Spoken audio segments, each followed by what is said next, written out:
Hey, just a quick little demo showing y'all just how similar doing a color wheel in watercolor is to doing a color wheel in any other medium, oils or acrylics.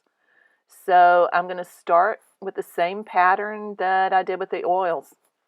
And I'm using a soft, fairly small flat brush. It's a watercolor brush.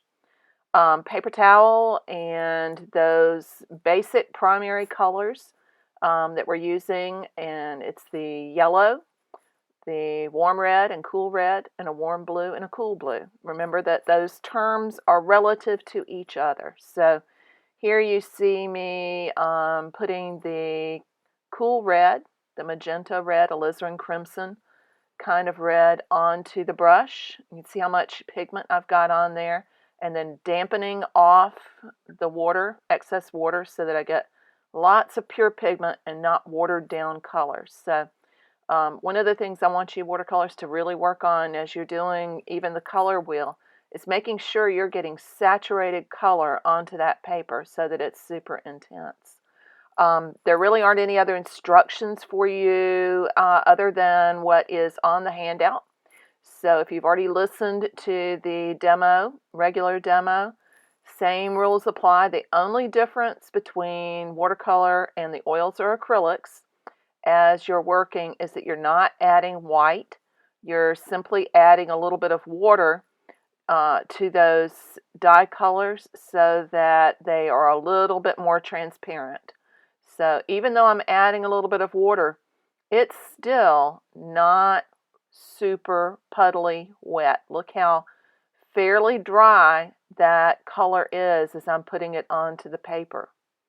So I don't want you to make big pools with it. Work on that saturated color and be sure to clean the brush every time you are going to a new color. You can see here where I had multiple water containers as backup and several paper towels. I can't paint either with watercolors or oils or acrylics without paper towels or cloth around to mop up the excess water. So jump in, try it.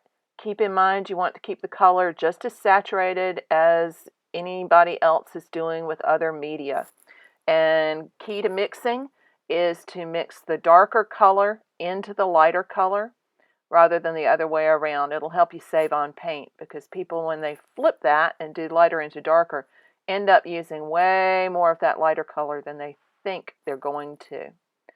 Work from outside in, so as you're mixing a color like a secondary, like the orange, work in halfway in between the red and the orange is what you're shooting for. So visually try to get it halfway in between. If you have any questions about the color wheel in watercolor in particular, you can either leave them on Facebook, shoot me an email, or ask tonight on the Q&A, and I'll be happy to talk about those. I think I'm going to talk a little bit about watercolor anyway, just to remind everybody, keep it saturated. Lots and lots of color. And actually, the directions for any of the demos are not any different other than where I say add white, instead add a little bit of water. Okay, you don't need to go to gouache and make it opaque. You can stick with watercolor and achieve the same things.